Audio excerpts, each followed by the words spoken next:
Vamos falar sobre as potências agrícolas emergentes, destacando-se especialmente dois países. O primeiro deles será a China. A China, que corresponde ao terceiro maior país do mundo em extensão territorial, tem uma atividade agrícola bastante interessante.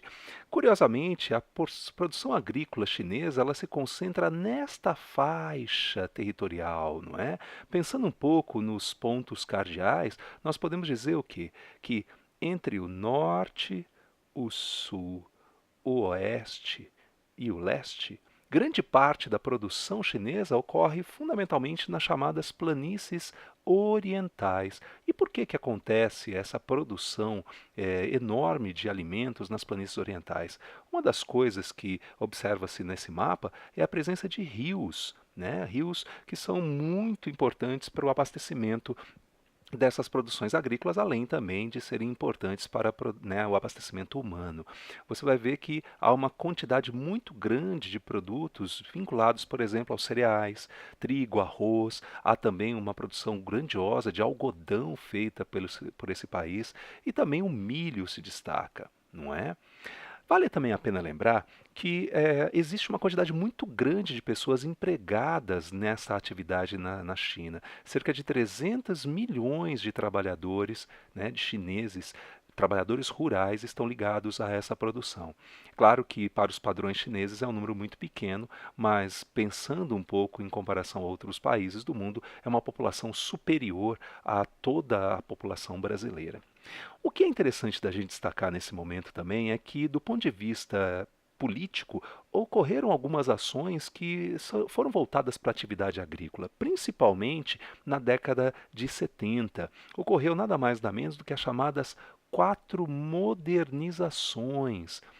E em relação a essa modernização que foi apregoada naquele momento, houve uma eliminação das chamadas comunas populares, né? O governo começou a abrir um pouco mais espaço para as atividades produtivas rurais, sem a participação necessariamente das comunas populares, o que deu a oportunidade também de acessar, né, de favorecer o capital privado, né? O capital privado começou a olhar um pouco mais, teve o início, né, nesse momento, começou a olhar um pouco mais para a China, seja na área urbana ou na área rural.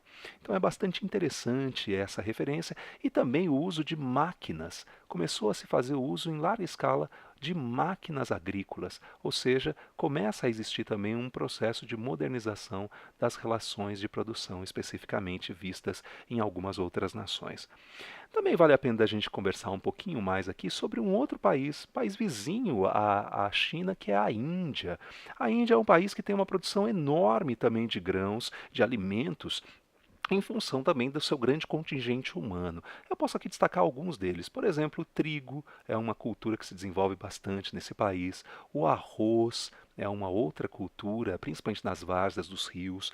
O algodão também se faz presente, já que existe uma tropicalidade, né, climas mais quentes nesse espaço. O amendoim também é uma outra cultura que chama a atenção. Cana-de-açúcar nas áreas um pouco mais quentes e úmidas. Frutas em geral. É também possível de você encontrar legumes, é uma produção também bastante significativa. Pecuária também, né? Há um desenvolvimento bastante grande, não necessariamente para atividades econômicas, e há a erva mate, que foi muito explorada, né, pelos britânicos no momento em que esse espaço foi sua colônia. Essa produção que você está vendo aqui, né, enorme, variada, tem muito a ver com a Revolução Verde, com as técnicas estabelecidas pela Revolução Verde justamente após a Segunda Guerra e que foram disseminadas por alguns países subdesenvolvidos. Particularmente no tocante à Revolução Verde, trouxe benefícios nesta região, na Península Indostânica e particularmente na Índia, referentes aos fertilizantes e às sementes que foram mais selecionadas. No entanto, não houve uma utilização significativa para atividades relacionadas à mecanização, não é? Não houve esse aspecto. O país em si ele tem pouca mecanização. Então a gente pode aqui fazer uma referência a isso, não é? Então vale a pena a gente lembrar. Tem pequena mecanização, então emprega uma quantidade muito grande de habitantes. Para vocês terem uma ideia, olha só o que acontece. Cerca de dois terços da população indiana estão relacionados a essa atividade, né? Então é muito grande o contingente humano. Pensando que a Índia tem mais de 1 bilhão de pessoas, é um grande número de habitantes que está relacionado a isso. É uma atividade que, diferentemente dos países emergentes, dos países desenvolvidos, perdão, ele abarca 20% do PIB do país. Não é? Então ainda há uma dependência bastante grande em relação a esses produtos. E também responde por aproximadamente 10% das exportações nacionais, das exportações indianas. Então é uma atividade que realmente faz valer presença, né, dentro desse país.